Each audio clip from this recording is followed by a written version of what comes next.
Recently, a UK newspaper, The Independent, this was January 23rd, had an article, and with this headline, "Londoners queue overnight in sub-zero temperatures to buy one-bedroom flat for £400,000. 400,000 British pounds equivalent to about Singapore $840,000. On the same day, in Hong Kong, South China Morning Post reported 130,000 applications for 2,160 subsidized flats in Hong Kong. The article's headline reads, "Only 1 in 60 chance to win in Hong Kongers' rush for subsidized flats." The flats, which are roughly the size of our two-room flats, are priced between Hong Kong 1.9 million and Hong Kong 3.3 million. This is more than 4 times our BTO prices. BTO flat buyers who buy directly from HDB have benefited even more, as we subsidize new flats substantially. Between 2009 and 2014, BTO prices in non-mature estate have grown by a smaller extent, 15%, 1-5, without grants, or a mere 6% if you take into account housing grants. Measured against a household income increase of 38% during that period, we can see that public housing affordability has substantially improved since 2011, 38% versus 6%. Unfortunately, not everyone knows how affordable our BTO flats are. Recently, we did a survey. We asked the people, how much do you think a 4-room HDB BTO flat in a non-mature estate costs? 1/3, a good 34% admitted that they didn't know. 5% even said more than $500,000. So what is the correct answer? The average 4-room BTO price in non-mature estate last year was $295,000. And this was before housing grants.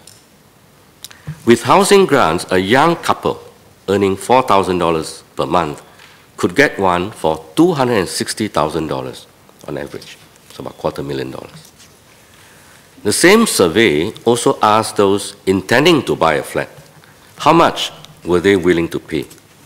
And their answers were, well, up to $300,000 for a 3-room flat, and between $300,000 and $500,000 for a 4- or 5-room flat. And what is the actual situation? Last year, about 20,000 BTO flats were booked by Singaporeans. We sold 20,000 BTO flats. For 3-room flats, 90%, so almost all, 90% were sold below $250,000. 90% were below $250,000. 81% of 4-room flats were sold below $350,000. And 89% of 5-room flats were sold below $450,000. So these are actual transactions. They paint a comforting picture of young Singaporeans being able to get their first BTO flat well within their expected budget. And if we include housing grants, the picture looks even better.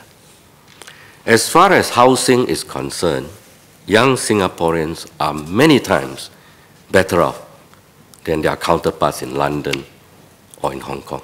This is the reality. I would like BTO prices to be within 4 years of an applicant's annual salary.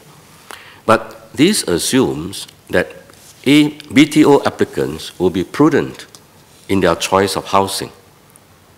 An alternative to assess affordability is to see if a 25-year mortgage loan can be serviced mostly by monthly CPF contributions without much out-of-pocket cash payments. And PM in his 2013 NDR used this approach and illustrated that families earning $1,000 were able to afford a 2-room flat, $2,000 for 3-room flat, and $4,000 for 4-room flat.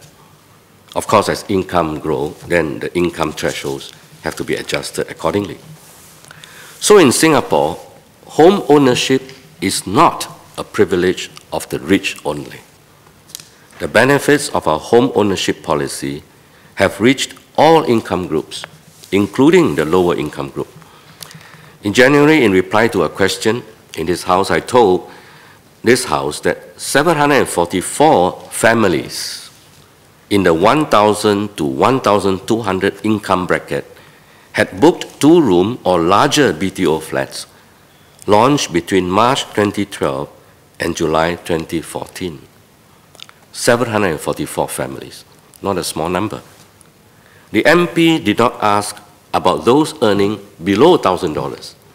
So let me provide the information.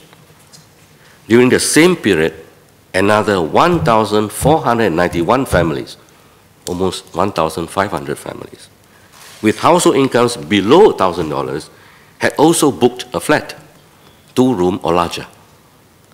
So when we said that families with $1,000 household income could afford two-room flats, we were not imagining things.